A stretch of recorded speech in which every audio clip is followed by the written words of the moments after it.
Praise road. હું Stanley Macwan. મારી YouTube channel Gujarati Bible સ્ટડીમાં તમારું સ્વાગત છે. મારી ચેનલને આજે અત્યારે આગળ તમે સબસ્ક્રાઈબ કરી લો અને ઈશ્વરના જ્ઞાનમાં તમે વધતા જાઓ.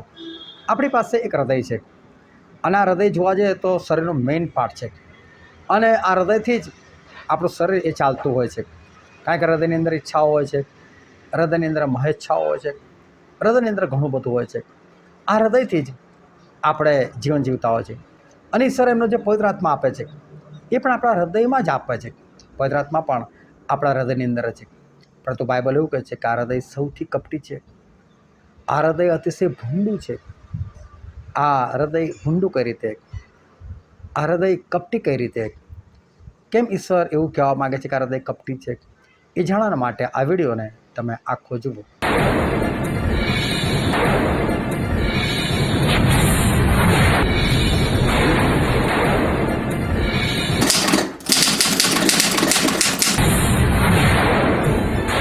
હાલેલુયા. ઈશ્વર પિતાનો આપણે પુષ્કળ આભાર માનીએ કે આજે ફરીને એક વખત ઈશ્વર આપણને સર્વને જીવતા રાખ્યા, આપણને તાજગી આપી, તંદુરસ્તી આપી, માટે આપણે ઈશ્વરનો આભાર માનીએ. આપણે ઈશ્વર પિતાના વચન તરફ જઈએ અને બાઇબલની અંદરથી યુહાને લખેલી સુવાર્તા તેનો 2 અધ્યાય અને આપણે વાંચીએ 13મી કલમથી લઈને તેની 22મી કલમ સુધી. યહૂદીઓનું પાસ્કવર પાસે આવ્યું હતું, તેથી ઈસુ યરૂશલેમ ગયો. મંદિરમાં ગોતા, ઘેટા તથા કબૂતર વેચનારાઓને તથા નાણાવટીઓને બેઠેલા તેણે દીઠા. ત્યારે તેણે ઝીણી દોરીઓનો કોરડો બનાવીને તે સર્વને ઘેટા તથા ગોતા સુદ્ધા મંદિરમાંથી કાઢી મૂક્યા. નાણાવટીઓના નાણાં વેરી નાખ્યા અને બાજટો ઊંધા વાળ્યા. અને કબૂતર વેચનારાઓને પણ તેણે કહ્યું કે એ બધું અહીંથી લઈ જાઓ, મારા બાપના ઘરને વેપારનું ઘર ન કરો. તેના શિષ્યોને યાદ આવ્યું કે એમ લખેલું છે કે તારા ઘરની આસ્થા મને ખાઈ નાખે છે. એ માટે યહૂદીઓએ તેને પૂછ્યું કે તું એ કામો કરે છે તો અમને શી નિશાની દેખાડે છે? ઈસુએ તેઓને ઉત્તર દીધો કે આ મંદિરને પાડી નાખો તો હું એને 3 દહાડામાં ઊભું કરીશ. ત્યારે યહૂદીઓએ કહ્યું કે આ મંદિરને બાંધતા 46 વર્ષ લાગ્યા છે અને શું તું એને 3 દાડામાં ઊભું કરશે? પણ તે તો પોતાના શરીરરૂપી મંદિર વિશે બોલ્યો હતો. તે માટે જ્યારે તેને મરી ગયેલામાંથી ઉઠાડવામાં આવ્યો ત્યારે તેના શિષ્યોને યાદ આવ્યું કે તેણે તેઓને એ કહ્યું હતું અને તેઓએ લેખ પર તથા ઈસુના બોલેલા વચન પર વિશ્વાસ કર્યો. ઈશ્વર પિતાનું વાંચેલું વચન આપણા માટે પુષ્કળ આશીર્વાદિત છે અને ઈશ્વર પિતાનું વચન સત્ય છે અને બાઇબલનું વચન કહે છે કે તમે સત્ય જાણશો અને સત્ય તમને મુક્ત કરશે. ખૂબ ધ્યાનથી આપણે ઈશ્વરના વચનો સાંભળીએ, સમજીએ, ગ્રહણ કરીએ, એ પ્રમાણે આપણે ચાલીએ કે જેથી કરીને આપણે આકાશના રાજ્યના આપણે વારસદાર થઈ શકીએ. એક વખત પ્રભુ ઈસુ ખ્રિસ્ત પોતાના શિષ્યો સાથે એક સ્થળે જતા હતા અને ત્યાં રસ્તામાં આ સમરૂન આવ્યું અને ત્યાં સુખાર નામની જગ્યા આવી. ત્યાં આગળ યાકૂબનો કૂવો હતો અને પ્રભુ ઈસુ ખ્રિસ્ત ત્યાં રોકાય છે અને બધા શિષ્યોને શહેરમાં મોકલે છે કે જાઓ તમે અમારા માટે ખાવાનું લઈ આવો. અને ભર બપોરનો સમય હતો. આપણે આ બધી વાતો જાણીએ છીએ કે ત્યાં એક સ્ત્રી આવે છે કે જે સ્ત્રીને આપણે સમરૂની સ્ત્રી તરીકે ઓળખીએ છીએ. આ સ્ત્રી કે જેણે એ જમાનામાં 5 પતિ કર્યા હતા અને છઠ્ઠા સાથે એ લગ્ન કર્યા વગર એમને એમ રહેતી હતી. એનો અર્થ કે આ સ્ત્રી જબરદસ્ત વ્યભિચારી સ્ત્રી હતી અને વ્યભિચારમાં એ ફસાયેલી હતી. અને આ તો પ્રભુ શું ત્યાં આવે છે, પ્રભુ શુંને મળે છે, એની સાથે વાતચીત થાય છે અને સ્ત્રી પોતાનું જીવન ત્યાં સુધારે છે. પરંતુ કદાચ જો પ્રભુ શું આવ્યા હોત તો બની શકત કદાચ આ સ્ત્રી આવનાર દિવસોમાં 7મો પતિ પણ કરત, કદાચ એના પછી 8મો પણ કરત, આપણને ખબર નથી. પરંતુ આ સ્ત્રી એના હૃદયની અંદર વ્યભિચાર પુષ્કળતામાં ભરેલો હતો. કારણ કે આપણે આટલા મોડર્ન જમાનામાં પણ આજે આવી સ્ત્રી જળવી એ મુશ્કેલ હોય છે અને એ સમયની અંદર આ સ્ત્રી જો 5 પતિ કરી ચૂકી હોય અને છઠ્ઠાની સાથે રહેતી હોય તો એ ખરેખર બહુ મોટી બાબત કહેવાય. પરંતુ પ્રભુ ઈસુ ખ્રિસ્તની સાથે વાત કર્યા પછી એના જીવનનું બદલાણ થાય છે. એ પ્રભુ ઈસુ ખ્રિસ્તને જીવન સમર્પિત કરી દે છે. એ મસીહાને શોધતી હોય છે કે રાહ જોતી હોય છે. એ મસીહા એને મળે છે અને આ સ્ત્રી એ ત્યારથી પોતાનું જીવન બદલી નાખે છે. અને જે ગાગર લઈને પાણી ભરવા માટે ગઈ હતી એ ગાગર ત્યાં જ ફેંકીને એ ફરી પાછી શહેરમાં જાય છે. એ ભૂલી જાય છે કે હું તો પાણી ભરવા માટે આવેલી, મારે પાણીની જરૂર છે. એની જગ્યા પર આ સ્ત્રી એ તો પાછી જાય છે અને લોકોને સુવાર્તા આપે છે. અને લોકોને કહેવા લાગે છે કે જો મને યાકૂબના કૂવા પાસે એક માણસ મળ્યો છે, તમે પાણી જુઓ ને કે એક ખ્રિસ્તો નથી કે છે. એટલે કે મને તો ખાતરી થઈ ગઈ કે આ ખ્રિસ્ત જ છે, તો તમે પણ આવીને જુઓ. જબરદસ્ત આ સ્ત્રીનું બદલાણ થઈ ગયું અને એ બદલાણ થતાં વાર નથી લાગી એટલે કે પ્રભુ ઈસુ એની સાથે વાતચીત કરી. એ તો લાંબી વાતચીત હતી, પરંતુ એણે પોતાના હૃદયની અંદરથી વ્યભિચાર કાઢતા એણે વાર નથી લગાડી. એ કામ એણે તાત્કાલિક કર્યું, તરત જ કર્યું અને તરત જ એ પોતાના પાપથી એ મુક્ત થઈ ગઈ. જ્યારે પ્રથમની મંડળી સ્થપાય છે અને પિત્તર દ્વારા ઈશ્વરે મંડળી ઊભી કરે છે, એ સમયે આ શરૂઆતની મંડળીના લોકો એ બધા એક સાથે રહેતા હતા અને એ લોકો બધા એક જ જગ્યા પર રહેતા હતા. અને એ લોકોની જે માલ મિલકત હતી, એ લોકોનું ઘર હોય કે જમીન હોય તો એ લોકો વેચી નાખતા હતા. અને પછી વેચીને એના જે કંઈ પૈસા આવે એ પ્રેરિતોના પગ આગળ એ લોકો મૂકી દે કે ભાઈ આ પૈસા તમે રાખો, તમારે જે કરવું તે કરો, પણ અમારી પાસે જે હતું અમે વેચીને તમને આપી દીધું છે. પરંતુ આવી કોઈ આજ્ઞા નથી ઈશ્વરની અને ઈશ્વરે આવું કશું કીધું નથી. પરંતુ એ લોકોના હૃદયમાં થાય છે કે આપણે આવું કરવું જોઈએ અને એટલે લોકો કરે છે. એટલે જોવા જઈએ તો એ લોકોના હૃદયની અંદર એક ઉદારતા આવી છે, સંકુચિતતા જતી રહી છે. એ લોકોના હૃદયની અંદર ઈશ્વર પ્રત્યે જે પ્રેમ આવ્યો છે અને એના કારણે પૈસા પ્રત્યેનો પ્રેમ એ ઓછો નથી થયો, પણ બિલકુલ ખલાસ થઈ ગયો છે. અને એ લોકોને હવે પૈસાની જાણે કોઈ જરૂર નથી, જમીનની કોઈ લાલચ નથી, જમીન કે ઘરની જરૂર નથી. બસ આપણે બધા ભેગા રહે છે જ મહત્ત્વનું છે.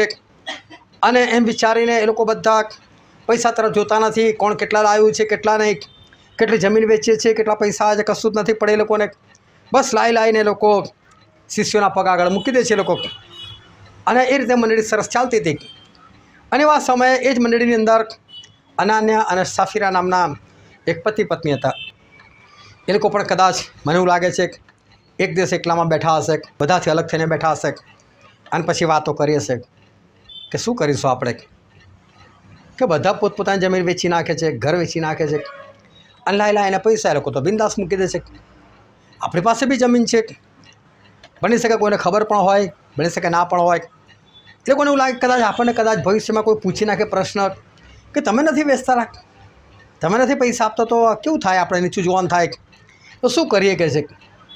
એટલે બંને સહમતિ કરે છે, એકબીજાની સંમતિથી એ લોકો ભેગા થાય છે કે આપણે પણ વેચી નાખીએ, પરંતુ આપણે એનું અમુક મૂલ્ય આપણી પાસે રાખીશું અને અમુક મૂલ્ય એ પ્રેરિતોને આપી દઈશું અને કહી દઈશું કે અમે આટલામાં જ વેચેલી હતી. અને એ રીતે એ લોકો નક્કી કરે છે અને નક્કી કરીને એ લોકો પોતાની જમીન વેચે છે. જે પૈસા પોતાની પાસે રાખવાના હતા પોતાની પાસે રાખે છે, બાકીના પૈસા એ લોકો પ્રેરિતોને આપે છે અને અનન્ય આ પૈસાનો વહીવટ કરી નાખે છે. તો બંને જણે જે નક્કી કરેલું હતું એ પ્રમાણે એક રકમ એ લોકોએ નક્કી કરી દીધી કે ગમે તે થાય આ રકમની ઉપર બોલવાનું નહીં અને એની નીચે પણ બોલવાનું નહીં. અને એટલે પિત્તર પૂછે છે અનાન્યાને કે અનાન્યા આ જમીન કે તમારી નથી કે છે, અને એના પૈસા આવ્યા પછી પણ એ પૈસા તમારા નહોતા કે છે, તમારી પાસે માગ્યા કોણ, કોઈ નથી માગ્યા, ના આવી કોઈ ઈશ્વરની આજ્ઞા છે, પણ તમે જે પૈસા લઈને આવ્યા છે પૈસા તો ઓછા છે, શું તમે ખરેખર આટલામાં જ જમીન વેચી છે? એટલે પાછા કહે છે હા અમે આટલામાં જ વેચી છે કે છે, અમે વધારે નથી વેચી. એટલે કબૂલ પણ નથી કરતા. અને એ જ સમયે આ અનાન્યા જે છે એ ત્યાં ફસડી પડે છે. અનાન્યા મૃત્યુ પામે છે. 3 કલાક થાય છે અને દાટનારા એને લઈને જતા રહે છે. એની પત્ની સફીરાને કશું નથી ખબર અને સફીરા આવે છે પિત્તર પાસે. ત્યારે પિત્તર સફીરાને પણ પૂછે છે કે શું તમે લોકોએ આટલામાં જ જમીન વેચેલી? એટલે પણ કહે છે હા અમે આટલામાં જ વેચેલી.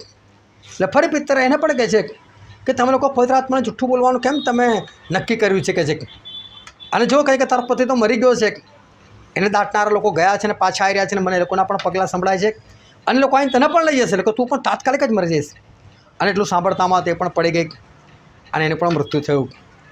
પરંતુ આ લોકોના હૃદયની અંદર જુએ તો સરસ મંડળીની અંદર છે પણ છતાં હૃદયની અંદર લોભ લાલચ છે. બીજા બધા લોકોએ પૈસાનો લોભ લાલચ બધું કાઢી નાખ્યું છે. આ લોકો પ્રભુમાં આવી ગયેલા છે, પ્રભુને પ્રાપ્ત કરેલા છે, આ લોકોએ વિશ્વાસ કર્યો છે, બાપ્તિસ્મા લીધેલું છે, પણ છતાં આ લોકોના જીવનની અંદર લોભ છે, લાલચ છે. એ નથી છોડી શક્યા આ લોકો.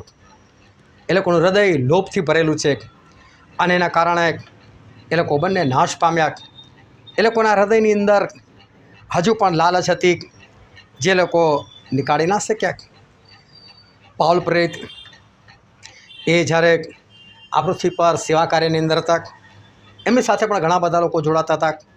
કદી તિમોથિયો હોય, કદી બારનાબાસ હોય, કદી સિલાસ હોય, કદી હુમનાયસ હોય, અલગ અલગ લોકોની સાથે અલગ અલગ જગ્યા પર જાય અને સ્વાર્થતા પ્રગટ કરે. જ્યારે જેને અનુકૂળ હોય એમને લઈ જાય. પરંતુ એક વખત એવું યાદ કરે છે, કહે છે કે આ દેમાસ જેમને એક સાથી હતો, આ દેમાસી પહેલાં તો પત્રની અંદર લખાતો કે ભાઈ મારી બી યાદ આપજો બધાને, કહે છે મારા તરફથી બી ખબર પૂછી રહ્યો ક્ષમ કુશળ લખજો, કહે છે. અને પાઉલ પ્રેરિત લખે કે આ દેમાસ પણ ક્ષમ કુશળ કહેવડાવે છે. અને દેમાસ એ તો આ પાઉલને છોડીને જતા રહે છે. અને પાઉલ પત્રમાં એવું નોંધે છે કે હાલના જગત પર પ્રેમ રાખીને આ દેમાસ મને છોડીને જતો રહ્યો, કહે છે. હાલના જગત પર પ્રેમ રાખીને એટલે કે એણે જગત પર પ્રેમ કર્યો, કહે છે. એણે મારી પર નહીં, એણે ઈશ્વર પર નહીં, પણ એણે જગત પર પ્રેમ કર્યો. હવે એમના શિષ્યોમાંનો એક યોહાન, એ યોહાને તો લખે છે એમના પત્રની અંદર કે તમે જગત અને જગતના વાના પર પ્રેમ ના કરો, કહે છે. આ જગતની અંદર જે કંઈ છે તે પિતાથી નથી, એ તો શૈતાનથી છે. એની લાલસા ઘમંડ છે, બધું એ બધું આપણને નાશમાં લઈ જાય છે. અને એટલે જગતના વાના જે છે એની પર પ્રેમ નહીં કરો. જો જગતના વાના છે આપણને ઉપયોગી છે અને ઘણા બધા કામ આપણા જગતના વાનાઓથી થાય છે. આપણે મિટિંગમાં જવું હોય તો આપણે બાઇક લઈને આવીએ છીએ, જગતના વાના છે. કદી બહાર કોઈ જગ્યાએ જવું આપણે કદી કાર લઈને જઈએ છીએ, પણ જગતના વાનાઓ છે. આપણે મોબાઈલનો ઉપયોગ કરીએ છીએ પણ જગતના વાનાઓ છે. પરંતુ આ બધાનો જેટલો ઉપયોગ થતો હોય એટલો આપણે કરીએ તો વધારે સારું છે. પરંતુ એનું આકર્ષણ હોય, એની મોહમાયા હોય અને એને છોડવાનું મન ના થતું હોય, એની પર પ્રેમ આવતો હોય, એ બધી વસ્તુ આપણને ગમતી હોય તો પછી એ ભયંકર કૃત્ય છે. એ જગતના વાના પર પ્રેમ કરો એ બહુ ખોટું છે, કારણ કે જગતના વાના શૈતાનથી આવે છે. અને એટલે જગતના વાના પર પ્રેમ નહીં કરવો એવું પ્રભુ ઈસુ ખ્રિસ્ત શીખવાડે છે. પોતા દેમાસ એ ઈશ્વરને જીવન સમર્પિત કર્યા પછી પણ, વિશ્વાસ કરીને પસ્તાવ કરીને બાપ્તિસ્મા લીધા પછી પણ એમના હૃદયની અંદર જગત પરનો પ્રેમ છે. એ જગત પર પ્રેમ કરે છે. એ પાઉલ સાથે રહે છે પણ જગત પર પ્રેમ કરનાર વ્યક્તિ છે. અને જગતનો પ્રેમ એટલો બધો વધી ગયો કે પાઉલ સાથે રહી ના શક્યા, કારણ કે પાઉલ જગતને પ્રેમ ના કરે, જગતના વાનાઓમાં ચાલે નહીં. આના બધું જોઈએ એટલે એણે નક્કી કર્યું કે આ છોડી દો, આપણે આ પાઉલને છોડી દો. અને પાઉલને છોડીને એ જતા રહ્યા. આજે જો ઘણા બધા વિશ્વાસી લોકોની અંદર, આત્મિક કહેવડાવતા લોકોની અંદર પણ જ્યારે આવી બધી બાબત આપણને જોવા મળે, જે લોકો વિશ્વાસી હોય, આત્મિક કહેવાતા હોય, બાપ્તિસ્મા લીધેલો હોય અને એ લોકોના હૃદયની અંદર કંઈ બીજી જ વાતો એ ભરેલી હોય. એકવાર મને એક ભાઈએ મને એમના ઘરે બોલાવ્યો પ્રાર્થના માટે. અને પ્રાર્થના માટે એટલા માટે બોલાવ્યો કે એમણે કોઈ ભાઈની સાક્ષી સાંભળી હતી કે ભાઈ તમાકુ ખાતા હતા અને મેં પ્રાર્થના કરી અને પ્રાર્થના તમાકુ છૂટી ગયું. એટલે એમને થયું કે ભાઈ તમે મારા માટે બી કરો ને પ્રાર્થના. તો કે મારું બી તમાકુ છૂટી જાય. તો સરસ, મેં કીધું આપણે ચોક્કસ પ્રાર્થના કરીએ. એટલે મેં એમને પૂછ્યું, મેં કીધું તમારી પાસે તમાકુ છે અત્યારે? એટલે એમણે કીધું હા મારી પાસે છે. મેં કીધું સારું. સૌથી પહેલાં તો એને કાઢીને ફેંકી દઉં. એટલે કરવા ના તૈયાર થયા. મેં કહું ભાઈ એનું કારણ? તો કે પહેલાં મેં આવું નક્કી કરેલું કે છે અને તમાકુ મેં ફેંકી દીધેલું. કે મારે અડધી રાત હવે શોધવા જવું પડેલું કે છે અને મને બહુ મુશ્કેલીઓ પડેલી કે છે. એટલે કહે છે કે હવે હું આમ ફેંકું નહીં કે છે. તો પ્રાર્થના કરો ને કે મારું તમાકુ બંધ થઈ જાય. પણ મેં કહું તમે શેતાને તો ઘરમાં રાખવા માગો છો, તમે એને છોડવા માગતા નથી. અને પછી તમે કહો મારા જીવનમાં દૂર જા, પણ તમે જે છે એને છોડવા નથી માગતા. કઈ રીતે બની શકે? મેં કીધું આ વસ્તુ મેં કહું ના બની શકે. વિશ્વાસી ભાઈ, બાઇબલના જાણકાર, પરંતુ હૃદયની અંદર તમાકુ તમાકુ છોડી શકતા નથી. એમના હૃદયની અંદર એક નશો ભરેલો છે, એક તમાકુ ભરેલું છે, એને છોડી શકતા નથી. એક ભાઈ હતા અને ઈશ્વરે એમને તેડું આપેલું કે તું મારી સેવામાં આગળ વધ, આત્માઓ જીત. પરંતુ આત્મા જીતવાનું જે કાર્ય છે એ જોવા જઈએ તો બહુ આસાન છે અને જોવા જઈએ તો બહુ અઘરું પણ છે. આસાન એટલા માટે છે કે ક્યારે કઈ જગ્યાએ કઈ રીતે આત્મા મળી જાય કંઈ જ કહેવાય નહીં. અને અઘરું એટલા માટે છે કે ઘણા લોકો માટે ઘણી બધી મહેનત કરવી પડે, બહુ ભાગવું પડે, બહુ દોડવું પડે, પૈસા ખર્ચ કરવા પડે, પેટ્રોલ વાપરવું પડે, ઉજાગરા કરવા પડે, પ્રાર્થનાઓ કરવી પડે. ત્યારે માંડ 2 વર્ષે, 5 વર્ષે, 6 વર્ષે આત્મા મળે. એનું કંઈ નક્કી ના હોય કે કેવી રીતે મળશે. એના માટે ઘણી વખત પુષ્કળ મહેનતની જરૂર હોય છે. અને જ્યારે એક સેવક તરીકે જો ઈશ્વર આપણને પસંદગી કરે છે, જો એક સેવક તરીકે આપણે જ્યારે કામ કરવાનું હોય છે, ત્યાં હું તમને કહું કે સેવક અને આળસ આ બે વસ્તુનું વેર હોય. આ બે વસ્તુ કદી સાથે ના બની શકે. કારણ કે જે આળસુ હોય એ સેવક ના હોય અને જે સેવક હોય એ આળસુ ના હોઈ શકે. કારણ કે એને ગમે ત્યારે સવારે વહેલું ઉઠવાનું હોય અને ગમે ત્યારે એને મોડું સૂવાનું હોય અને મોડું ગમે એટલું સૂવાનું હોય પણ છતાં સવારે તો વહેલું ઉઠવાનું જ હોય એને. એ બેસી ના રહી શકે કે ના ભાઈ ચો રાત્રે મોડો સૂઈ ગયેલો, 8 કલાકની ઊંઘ તો જરૂર છે, 8 કલાક તો પૂરા કરવાના જ છે. એવું બધું એના જીવનમાં ના હોય. એ તો આળસુ ના હોવો જોઈએ. કારણ કે આત્મા જીતવા માટે ઘણું બધું કરવું પડતું હોય છે. કેમ કે માણસો પણ એવા હોય છે, દવાખાને લોકો પોતે જશે, પૈસા ખર્ચીને જશે, પણ સેવક પાસે કદી પૈસા ખર્ચીને જાય કે મારા ઘરમાં કોઈ બીમાર છે તો ચલો અમે આવીએ છીએ. ત્યારે સામેથી બોલાવશે, આવો ને યાર અમારે ત્યાં પ્રાર્થના માટે. એટલે ત્યાં સેવકનો ખર્ચો કરાવીને સેવકને બોલાવે. હવે સેવક કહી ના શકે, એને બધું સહન કરવાનું. એટલે આત્મા જીતવા માટે ઘણી બધી મહેનતની જરૂર હોય છે. તમને ખબર હોય છતાં પણ તમારે મૂર્ખ બનવું પડે. તમને ખબર હોય છતાં પણ તમારે લોકોને સાથ સહકાર આપવો પડે. અને આ ભાઈ આવ્યા ખરા વિશ્વાસમાં, ઈશ્વરનું તેડું સ્વીકાર્યું ખરું, પણ હૃદયની અંદર જે આળસ હતી એ આળસ ના દૂર કરી શક્યા, આળસને નીકાળી શક્યા નહીં. આના માટે એમને આજે પણ એવું લાગે છે હું બહુ મહેનત કરું છું, બહુ દોડું છું, પરંતુ મારી પાસે આત્મા આવતો નથી. પરંતુ ખરેખર મહેનત જે પ્રમાણે કરવાની હોય એ પ્રમાણે જ કરવી જોઈએ. ઘણી વખત ઘણા લોકો એમના ફેમિલી પ્રોબ્લેમ માટે ઘણા લોકો ઉપવાસ કરતા હોય. મને પણ કે સ્ટનલીભાઈ મારા ઉપવાસ માટે પ્રાર્થના કરજો. અમારા ઘરમાં આ પ્રશ્ન છે અને એના માટે મેં દર શુક્રવારે ઉપવાસ માન્યો છે. તો તમે દર શુક્રવારે ઉપવાસ કરો છો એના માટે તમને તો ખરેખર સમસ્યા જાય ને એમાં કોઈ ઇન્ટરેસ્ટ જ નથી. કારણ કે જેને સમસ્યાથી છૂટવું છે એ દર શુક્રવારે ના ઉપવાસ કરે. એ તો એવું જ કે જ્યાં સુધી આ સમસ્યા ન જાય ત્યાં સુધી ઉપવાસ નહીં બંધ કરવું. દાનિયેલ પ્રબોધક જો 21 દિવસ સુધી સતત ઉપવાસમાં બની રહે છે. કેમ ભાઈ? મને ઈશ્વર જે દેખાડ્યું છે, મને જ્ઞાન મને થવું જોઈએ, મને જે લડાઈ દેખાડી છે એ શું છે, શું કહેવા માગે છે મને ખબર પડવી જ જોઈએ. એટલે સતત જ્યાં સુધી કામ પૂરું ના થાય ત્યાં સુધી ઉપવાસ. તો ઘણા બધા લોકો ફક્ત શુક્રવારે ઉપવાસ કરે, એક કામના માટે શુક્રવારે કામને યાદ કરે અને પછી એ લોકો ભૂલી જાય. અને આવી રીતે આ ભાઈ એ કામ ના કરી શક્યા, જે પ્રમાણે જીવન જીવવું જોઈએ એ જીવી ના શક્યા. આળસને કારણે એ આગળ ના વધી શક્યા. હૃદયમાંથી આળસ દૂર ના થઈ, એ આળસ હૃદયમાંથી નીકાળી ના શક્યા. એકવાર હું પંજાબ જતો હતો અને જ્યાં મારો સીટ નંબર હતો હું ત્યાં પહોંચ્યો. તો ત્યાં પહેલેથી એક ભાઈ બેઠેલો હતો. એટલે ભાઈ બેઠેલો હતો એટલે હું ગયો. 3 સીટો હોય, નીચે હોય, વચ્ચે હોય ને ઉપર હોય. એટલે ઉપરવાળા બી નીચે બેસે, સ્વાભાવિક છે. અમારી સીટ નીચે હતી એટલે હું તો જઈને બેઠો. એટલે ભાઈ મને પૂછવા લાગ્યો કઈ સીટ છે તમારી? મેં કહા નીચેવાળી તમે બેઠા છો એ જ છે. ઓહ હા હા બેસો બેસો બેસો. એટલે મને એવું હસા નહીં, વચ્ચેવાળી હશે કાં તો ઉપરવાળી હશે. પછી જેમ જેમ સ્ટેશન જતા ગયા બીજો આવતો ગયો, ત્રીજો આવતો ગયો અને પછી મેં જોયું તો અમે 6 જણ થઈ ગયા. એવું 6 સીટ છે 6 જણ થઈ ગયા. પરંતુ બીજો સ્ટેશન આવ્યો, એક 7મો બી આવ્યો. એ બી કહે છે મારી સીટ અહીંયા જ છે કે છે. હું ચમક્યો, મેં કહ્યું આની સીટ કઈ થયું? 6 જણ તો અમે થઈ ગયા છે, 7મી સીટ તો છે નહીં ગાડી. અને પછી પહેલાં આને ખબર પડી પેલો જારો જે બી આનો આવો બેસો બેસો, એની પાસે સીટ નથી. અને છતાં જોઉં છું હું પણ હા આ બધાને એવું લાગે કે અને ત્યાં સુધી બિંદાસથી બીજાની સીટ પર એણે ખાસી બધી સફર એણે 3-4 કલાકની એ સફર તો કાઢી નાખી.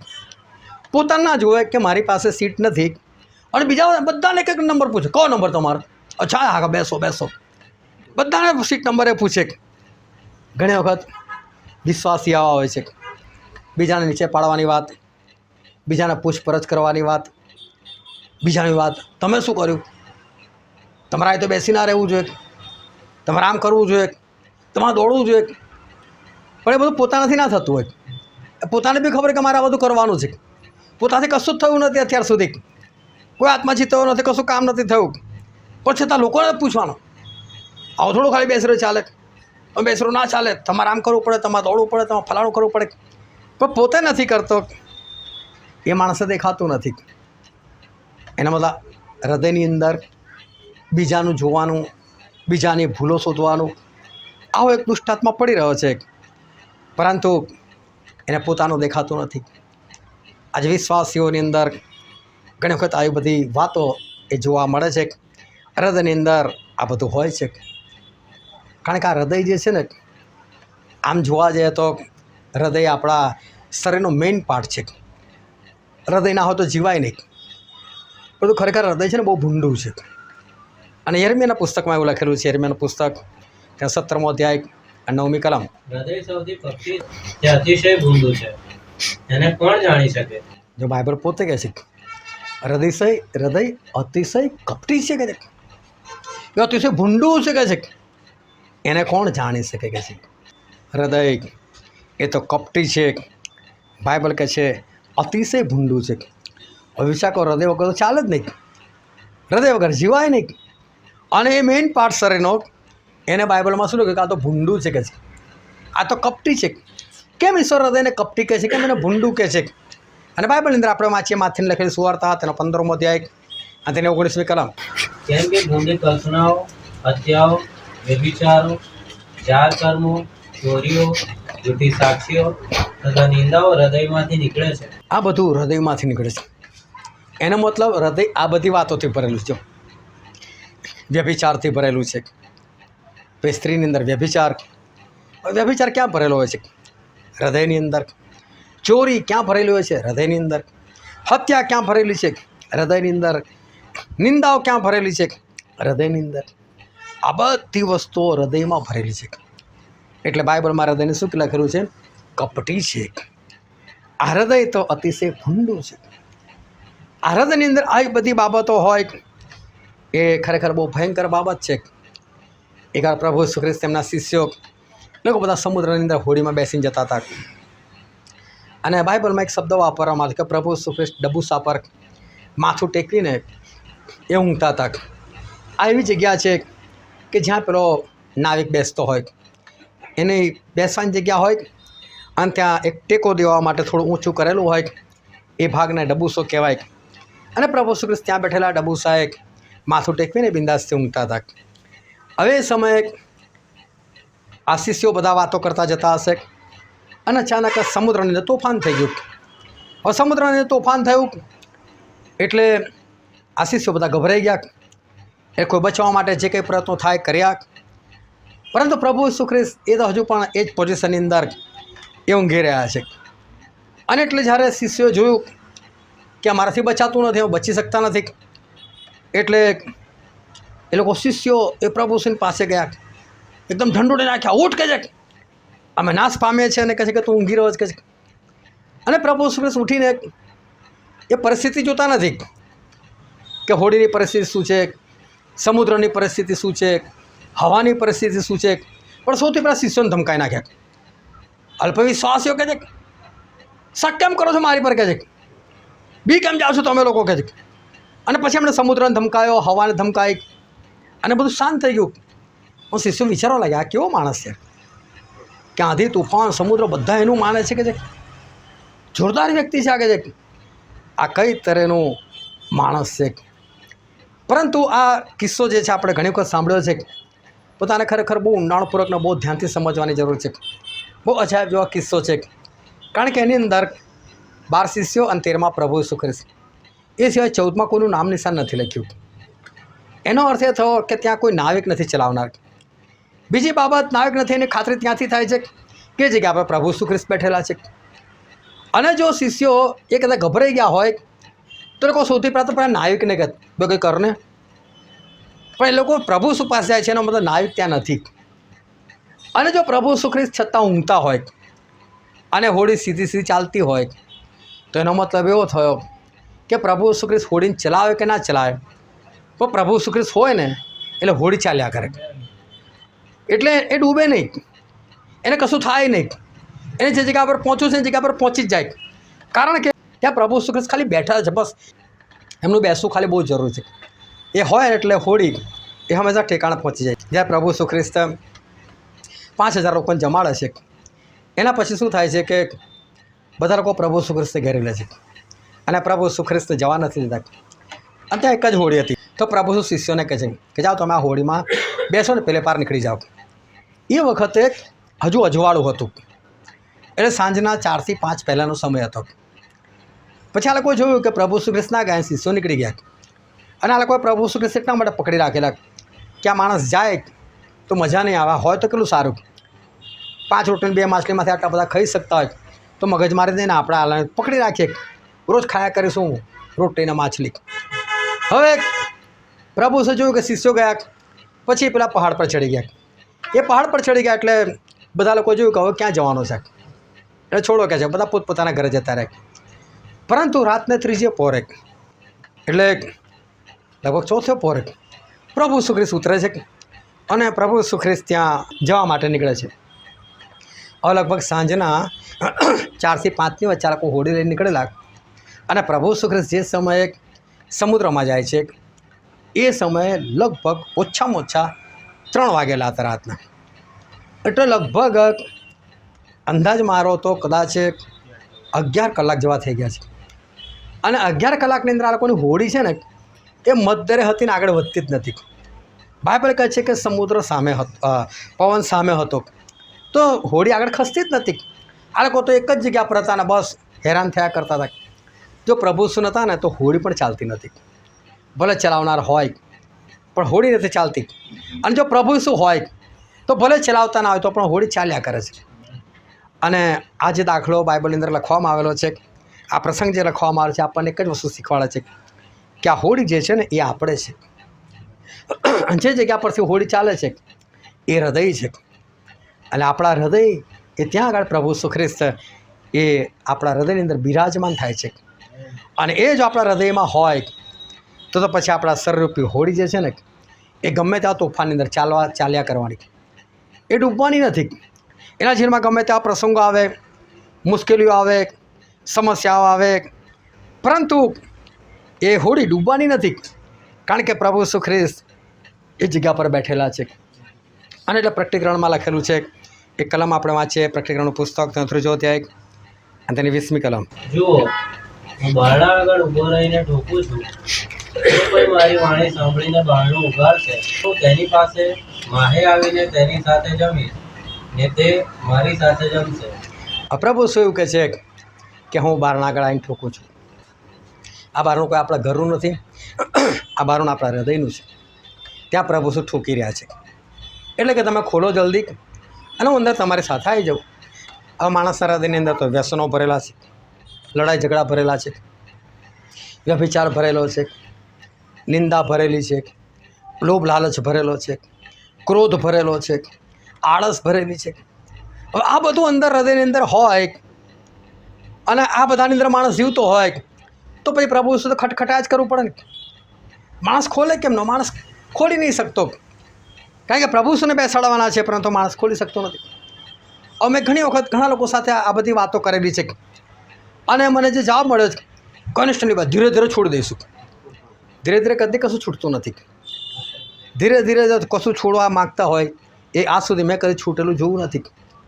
કોઈ માણસ કદાચ સિગરેટ પીતો હોય કે બીડી પીતો હોય, દિવસની 25 પીતો હોય અને પછી બીજા દિવસે 23 પીવે અને પછી 22 પીવે અને પછી 19 પીવે, 2 ઓછા કરતાં કરતાં મહિનામાં બંધ થઈ જાય ને, એવું મેં નહીં જોયું આજ સુધી. એ થતું જ નથી કદી એવું. એ ખાલી પોતાની જાતને છેતરવાની વસ્તુ છે. હકીકતમાં માણસ શું વિચારે, કાલથી નહીં પીવું લાગે એટલે છે ને 25 પીતો તો 50 પીને બેસી જાય. હા, કાલથી છોડવાની જ છે ને. એટલે ઉપરથી વધી જાય છે, પણ ધીરે ધીરે કરીને કદી બંધ થતું મેં જોયું નથી.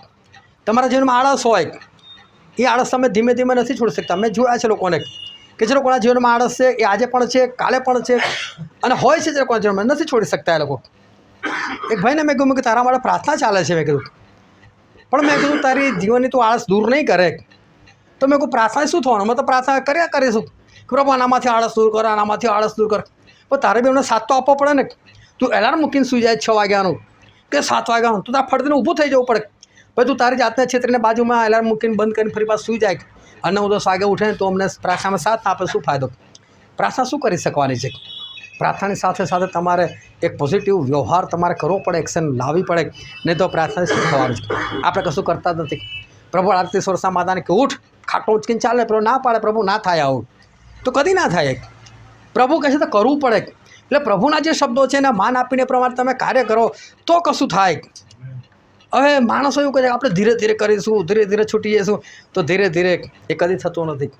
તમારા ઘરે કદી મહેમાન આવે અને મહેમાન તમારા ઘરનો દરવાજો ખખડાવે અને પછી તમે કહો ભાઈ ધીરે ધીરે આવજો, શાંતિથી. હા, હું બી શાંતિ ધીરે ધીરે દરવાજો ખોલીશ. તમે અઠવાડિયે દરવાજો ખોલો, શું પર ત્યાં ઊભો રહેવાનો છે? હવે પ્રભુ શું દરવાજો ખટખટાવતા હોય અને માણસ એવું વિચારે હું ધીરે ધીરે બધું મુક્ત થઉં ને પછી પ્રભુ તમને અંદર બોલાવું. પ્રભુ ક્યાં સુધી ત્યાં ઊભા રહે? માણસોને ખબર નથી પડતી. પરંતુ સમરૂની સ્ત્રી જે ભયંકર હતી, જે આટલા બધા વર્ષો જૂની વાત, એ જમાનામાં ભયંકર વ્યભિચાર, એ જમાનામાં 6 લગ્ન કરીને બેઠેલી સ્ત્રી, જો પ્રભુ સુના ગયા તો કદાચ 7 બી થઈ જાત. જબરદસ્ત વ્યભિચારથી ભરેલી સ્ત્રી, એને એ વાતનું કોઈ પણ નાનમ નથી, એને એ વાતમાં કંઈ પણ એને શરમજનક કૃત્ય લાગતું નથી. એ તો બિંદાસથી પોતાના વ્યભિચારની અંદર જીવે છે, એ તો વ્યભિચાર સાથે ચાલી રહી છે. લોકોને ભલે મોડું ના દેખાડતી હોય, પણ એ તો પોતાની જિંદગીમાં એ મસ્ત છે. પરંતુ પ્રભુ ઈસુનું મળે છે. અને જ્યારે પ્રભુ ઈસુને કહે છે કે સ્ત્રી, જો તું મારી પાસે માગતું તો જીવતું પાણી આપત, કહે છે. અને ત્યાં સ્ત્રી એને એવું થાય છે કે જો મને જીવતું પાણી આપે અને એ પાણી આપ્યા પછી મને કંઈ તરસ ના લાગતી હોય, એ પાણી મળ્યા પછી મારા પેટમાંથી અનંતકાળ સુધી એ ઝરો બનીને વહેતું હોય તો મારે તો ભરવા બી ના આવવું પડે. એટલે હજુ બી સાંસારિક વાના માટે જ કહે છે પ્રભુ મને આપો, એ પાણી આપો, કહે છે, મારે જોઈએ જ કહે છે. અને ત્યાં પ્રભુ એને કહે છે કે જા તારા પતિને બોલાવે, તને આપી દઉં પાણી. આ સ્ત્રી આ સમય ફસાય છે, પણ જો એને જવાબ આપવામાં બિલકુલ વાર નથી લાગતી. એ સહેજ પણ હિચકિચાટ વગર એ બિંદાસથી કહે છે મારો પતિ નથી, કહે છે. જો આ સાચું બોલે છે, કારણ કે જે એની સાથે રહે છે એની સાથે સર્ટિફિકેટ લીધું નથી, એટલે કાયદેસરનો પતિ તો છે જ નહીં. અને 5 છોડી દીધા છે, મારો કોઈ પતિ નથી, કહે છે. અને પ્રભુ કે હા તે સાચું કીધું, કહે છે. 5 હતા છોડી દીધા, 6ઠા સાથે તું એમને રહે છે ને, કહે છે. એ મને ખબર હશે, કહે છે. અને ત્યારે આ સ્ત્રીની ખરેખર આંખ ખુલે છે. હવે સ્ત્રી પણ પાણી તરફથી નજર હટાવે છે અને કહે પ્રભુ તું તો કોઈ પ્રબોધક માલુમ પડે છે, કહે છે. અને પછી કહે છે કે પ્રબોધક આવે તો અમારે જે કર્યું છે એ કઈ દેખાડે છે, અમને ખબર છે, કે તું તો પ્રબોધક માલુમ પડે છે, કહે છે. અને પછી પ્રભુ શ્રી ખ્રિસ્ત સાથે બધી વાત થાય છે અને વાતોમાં પ્રભુ શ્રી ખ્રિસ્ત એને સમજાવે છે. કારણ કે સ્ત્રી પ્રશ્ન કરે છે કે ભજન કરવા માટે કઈ જવું જોઈએ. જો ત્યાં સુધી પાણીની વાત હતી કે પાણી માટે શું કરવું, ભજન કરવાની વાત કરે, ભક્તિ કરવા કઈ જવું, પહાડ પર જવું, કઈ યરુશલેમમાં જવું. અને ત્યારે પ્રભુ શ્રી ખ્રિસ્ત એને કહે છે કે પહાડ પર બી જવાની જરૂર નથી અને તારે કોઈ યરુશલેમમાં પણ જવાની જરૂર નથી. પરંતુ ખરા ભજનારા એ આત્માથી અને સત્યતાથી તેમનું ભજન કરે છે. અને ત્યારે સ્ત્રી કહે છે કે પ્રભુ ખ્રિસ્ત આવે છે ને એવું મેં સાંભળ્યું છે, કહે છે. અને ત્યારે પ્રભુ એને કીધું કે તારી સાથે જે વાત કરે છે રે એ જ છે, કહે છે, હું જ ખ્રિસ્ત છું. અને જ્યારે આ સ્ત્રી સાંભળે છે અને એ સ્ત્રી જ્યારે ગળો ફેંકીને ભાગે છે, એણે વાર નથી લગાડી કે હવે મને ગળાની જરૂર છે, હવે આ પાણીની જરૂર નથી, મને મળી ગયું પાણી, હવે મને કોઈની જરૂર નથી, મને 6ઠા પતિની જરૂર નથી, મને 7માની જરૂર નથી, મને ખ્રિસ્ત મળી ગયા છે, મને મસીહા મળી ગયા છે. ઓન ધ સ્પોટ છોડી દીધું એણે તરત તાત્કાલિક જેણે સુવાર્તા પ્રગટ કરી બીજા લોકોને. એકના ઘરે જેને ખટખટાય લોકોને કે બહાર નીકાળી કીધું મને એક માણસ મળ્યો છે યાકૂબના કૂવા પર, તમે આઈને જોવો ખ્રિસ્ત છે કે નહીં. એટલે કહેવા માગે છે મને તો પાક્કી ખાતરી છે ખ્રિસ્ત જ છે, પણ તમે આઈને તો જુઓ કે જે ખ્રિસ્ત છે કે નહીં. કેટલું અદ્ભુત કૃત્ય! ઓન ધ સ્પોટ આ સ્ત્રી સુવાર્તા પ્રગટ કરે છે. આજે વિશ્વાસીઓ ક્યાં છે? એક સ્ત્રી અને પણ જબરદસ્ત વ્યભિચારી અને 2 દિવસની અંદર આખું શહેર જીતી શકતી હોય આત્માથી. તો આજે વિશ્વાસીઓ ક્યાં છે? આની અંદર જબરદસ્ત વ્યભિચાર ભરેલો છે. પરંતુ આજે વિશ્વાસીઓ અંદર એટલો મોટો વ્યભિચાર નથી છતાં એ લોકો આવા કામ પણ નથી કરી શકતા, એને શું કહેવાય? પરંતુ આ જે સ્ત્રી છે ને, એને એના હૃદયમાંથી તાત્કાલિક જ ઓન ધ સ્પોટ એ વ્યભિચાર કાઢી નાખ્યો અને પ્રભુને આમંત્રણ આપી દો, આવો પ્રભુ તમે મારી અંદર રહો. તાત્કાલિક વ્યભિચાર બંધ. અને કાળ પ્રભુ અંદર આવી જાય ને એટલે માણસનું બધું સારું થઈ જાય. બધું માણસ એવું કહે છે હું ધીરે ધીરે કરું અને પછી પ્રભુ તમને બોલાવું, એટલે ના ધીરે ધીરે કશું બંધ થાય છે ના પ્રભુ આવે છે. બધું પ્રભુ આવે તો બધું થાય. આ જે વચન વાંચેલું ત્યાં એવું થાય છે કે પ્રભુ શું એ મંદિરમાં જાય છે અને મંદિરમાં જાય છે ત્યારે તો ત્યાં વેચનારા હતા, કબૂતર વેચનારા અને ઘેટા બકરા વેચનારા અને બધા, અને પેલું શાકભાજી બજાર જેવું લાગે, કચકચ લાગે, લોકો બૂમો પાડતા હોય ચરતી અંદર, એ બકરો લઈ જાઓ, ઘેટો લઈ જાઓ, કબૂતર લઈ જાઓ, એટલું બધું વિચિત્ર લાગે. અને પ્રભુ શ્રી કૃષ્ણ આવ્યો ગુસ્સો, અને પ્રભુ શ્રી કૃષ્ણ આવીને કોયડો બનાવ્યો, અનેક એકને મારી મારીને ભગાડ્યા, બધું ઊંધું છતું કરી નાખ્યું. ચલો ભાગો અહીંથી, કહે છે.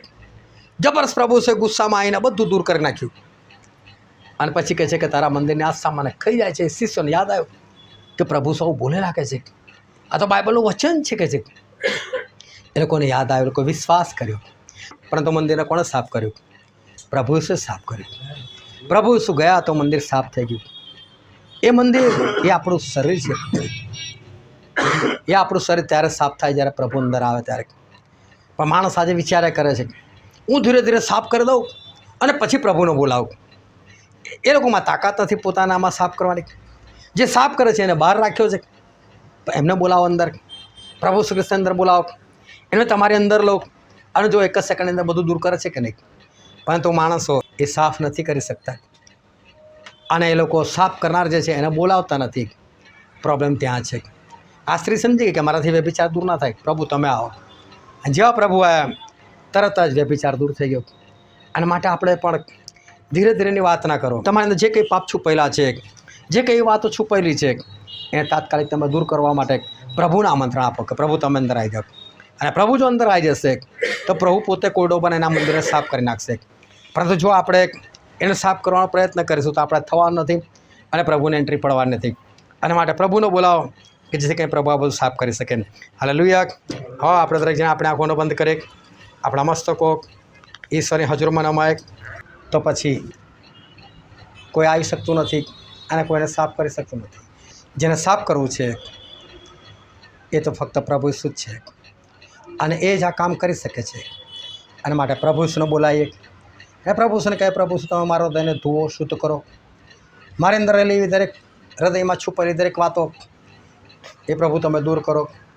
અને પ્રભુ ચોક્કસ દૂર કરશે, અને પ્રભુ આપણને અંદરથી શુદ્ધ કરશે, અને પ્રભુ આપણને બચાવી લેશે. તો આપણે ધીરે ધીરે થશે એવું ના વિચારે, આપણે ઉતાવળા કામ પૂરું કરે, પ્રભુને આમંત્રણ આપીએ કે જેથી કરીને પ્રભુ આ કામ એ આપણા જીવનની અંદર એ પૂરું કરે.